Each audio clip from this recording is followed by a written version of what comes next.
Nih Mbak Ven tak videoin untuk kolam terpalnya seperti ini lebarnya 1,5, panjangnya 2,5 meter. Ini untuk ketinggiannya cuma 75, tapi yang diisi air 50 cm. Ini untuk yang anakan ya, untuk pembesaran. Nah kalau yang ini untuk tempat indukan nih, ukurannya 1 kali 2 meter, tingginya ini 1 meter. Coba yang diisi cuma 0,5 meter, sama ya kayak ini, sama-sama 0,5 meter ini yang diisi. Ini jumlahnya ada 15 sebelumnya, berhubung kemarin mati gara-gara kena air hujan gak diganti, jadi sisa tinggal 8. Ini masih belum menganak lagi nih.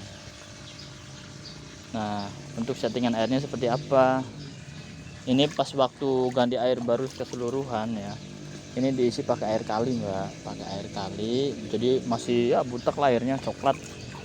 Nah didiamkan sekitar 2 hari, nanti air itu mengendap, air yang butek itu mengendap, yang keruh jadi bening seperti ini. Ini sebelumnya sih masih belum kecoklat-coklatan.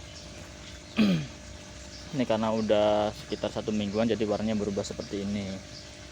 Nah untuk mengetahui air itu masih bagus atau enggak, itu bisa dilihat satu dari warna ya, kayak gini.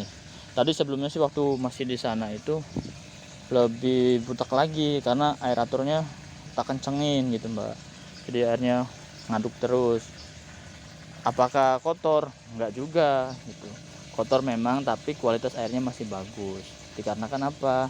Karena saya injeksi probiotik itu rutin setiap minggu, tambahin probiotik supaya bakteri pengurai di kolam ini hidup. Nah menandakannya gimana, tinggal kita cium aja aroma ininya, aroma airnya. Misalkan bau amis atau bau busuk, itu udah menandakan air itu udah kotor. Nah, biasanya kalau diinjeksi probiotik itu airnya itu tidak berbau Mbak, airnya tuh netral. Walaupun airnya kelihatan keruh tapi aromanya tuh netral, nggak bau amis, nggak bau busuk. Nah itu menandakan air sehat. Nah terus ikan gimana? Kalau misalkan pagi ngasih makan ya, terus siang itu udah habis, nah berarti si nafsu makan ikan itu bagus. Misalnya kalau sampai sore ini peletnya masih ada, masih pada ngapung gak dimakan, berarti nafsu makan ikan udah berkurang. Itu tandanya ada masalah, entah itu di airnya atau faktor lain. Faktor lain tuh apa? Contoh kayak saya ini indukan Mbak. Kalau indukan tuh biasanya dia lagi ngerem telur, karena nilai itu ngerem telurnya di dalam mulut, jadi dia tuh sedikit makan. Seperti paling yang makan yang jantannya aja, seperti itu. Kalau yang ini settingannya gimana? Sama, waktu pertama-tama diisi air dari sungai, airnya itu berwarna coklat kotor. Nah kita endapkan sehingga itu menjadi jernih, tapi ya dasarnya kotor karena tanah itu kan mengendap kan, air kotor itu mengendap. Nah, di bawahnya itu kayak gitu tuh, endapan kayak gitu. Tapi nggak apa-apa, karena apa? Kita cek air ini masih terlihat jernih, terus tidak berbau juga, seperti itu. Terus kelihatan juga dari nafsu makan si ikan ini bagus. Soalnya misalkan nih saya kasih sekarang ya, nah sekitar 2 jam 3 jam ini udah habis ini pelet ini. Nah udah habis, itu nadanya ikan sehat kayak gitu Mbak. Nah terus cara lainnya gimana? Ini saya kasih ini Mbak, kasih arus. Tujuannya biar ini sih, satu untuk oksigen terlarut, menjaga oksigen terlarut dalam air. Yang kedua juga buat si ikan ini, karena dia kan masih buaya, supaya dia tetap aktif, tetap gerak, supaya cepat gede ya dikasih ini. Dengan dia sering gerak sehingga dia cepat lapar, nafsu makannya bagus, seperti itu Mbak. Kalau saya juga mencontoh sih sebenarnya, belajar dari temen gitu.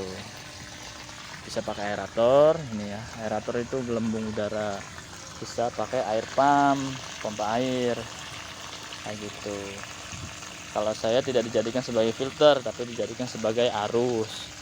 Jadikan filter gimana? Boleh, jadikan filter juga bisa. Nanti airnya jernih seperti itu, karena kotorannya kan tersaring di filter kayak gitu Mbak. Itu aja sih settingannya. Ini usia 2 bulanan ya, yang kemarin saya kirim videonya tuh ke Mbak Koni. Ini usia 2 bulanan. Ada lagi yang masih usia 10 harian di sini.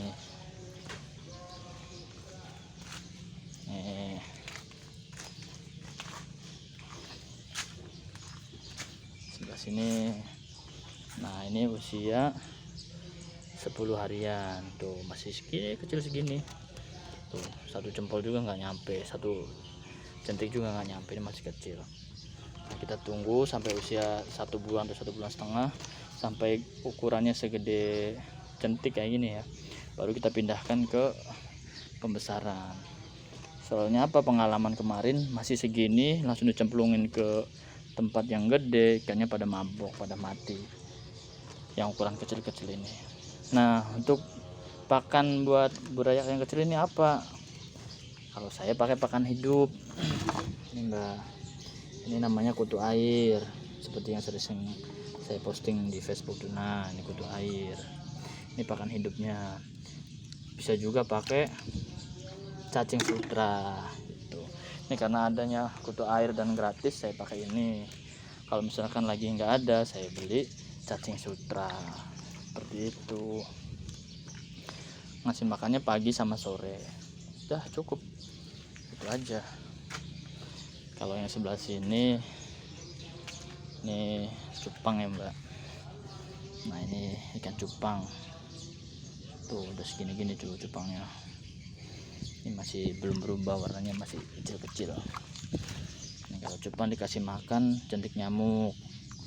Ini pakan gratis juga, jadi biar cepat gede.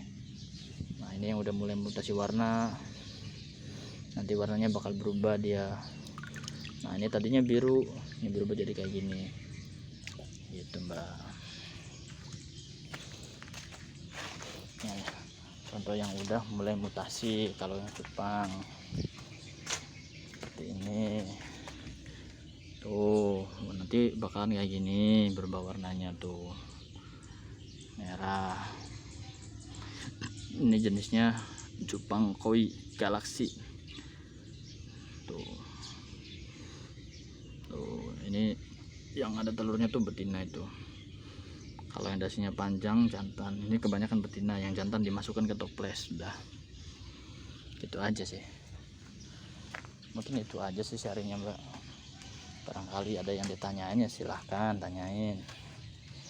Oke, makasih. Assalamualaikum.